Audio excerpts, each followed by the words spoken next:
Merci à toi d'avoir fait le choix de cette vidéo, c'est un plaisir de te retrouver aujourd'hui.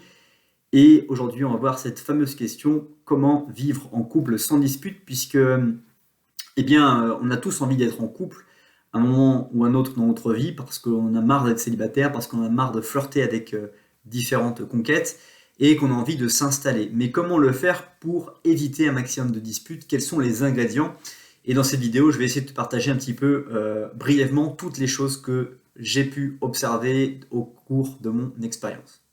La première chose, c'est que vivre en couple sans dispute requiert que le couple ait une façon de communiquer non violente.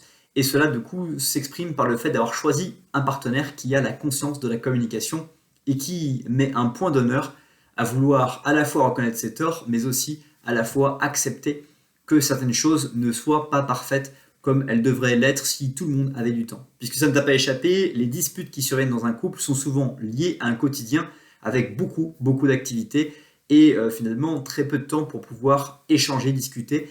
Et il y a une somme à un moment donné de choses qui vont se passer dans le couple parce qu'on va vouloir toujours être en course, aller prendre son train pour aller voir telle personne, pour aller voir ses parents, pour aller voir tes parents, pour aller voir un anniversaire, pour aller voir un ami, etc., etc. On est toujours dans une course effrénée, si bien que on n'arrive pas à faire parfaitement toutes les tâches, par exemple ménagères, toutes les tâches qui vont être inhérentes à la relation, et à un moment donné, l'un des deux personnes va exploser s'il n'a pas la conscience, la connaissance et la capacité de pouvoir échanger avec l'autre. Donc l'un des premiers piliers pour ne pas se disputer, c'est de pratiquer, d'apprendre, de s'éduquer à la communication non violente. Cette fameuse technique de l'apprentissage, de savoir échanger avec quelqu'un, savoir reconnaître que j'ai le sentiment que je ne fais pas les choses correctement, même si on a le sentiment peut-être que c'est l'inverse, qu'on considère que c'est l'autre personne qui ne fait pas plus de choses, parce que l'une des premières étapes qui va créer des disputes dans un couple, c'est le fait de tenir une ardoise. Cette fameuse ardoise, un peu comme dans les restaurants où les gens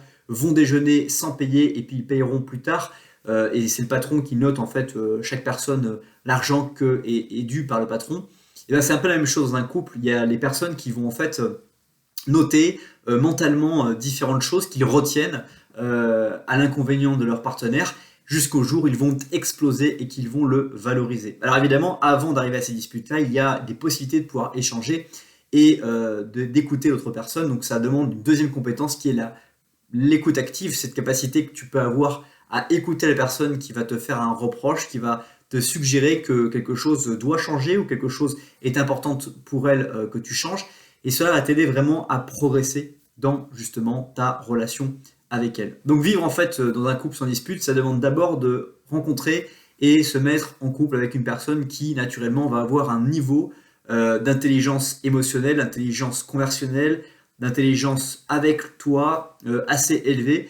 Et ça va te demander également de développer, de créer, de structurer ce niveau d'intelligence que tu vas avoir dans ta vie parce que c'est quelque chose qui va être important et qui te permettra d'avoir une vie de qualité puisqu'on dit que le niveau de qualité qu'on entretient avec les personnes que l'on rencontre est égal à notre niveau d'épanouissement personnel et de bonheur. Donc mieux tu arrives à échanger, écouter, discuter avec les gens que tu rencontres, mieux tu vas pouvoir te sentir heureux et joyeux dans ta vie. C'est déjà la fin de cette vidéo. Merci beaucoup pour le temps que tu as consacré à la regarder. J'espère qu'elle t'a plu.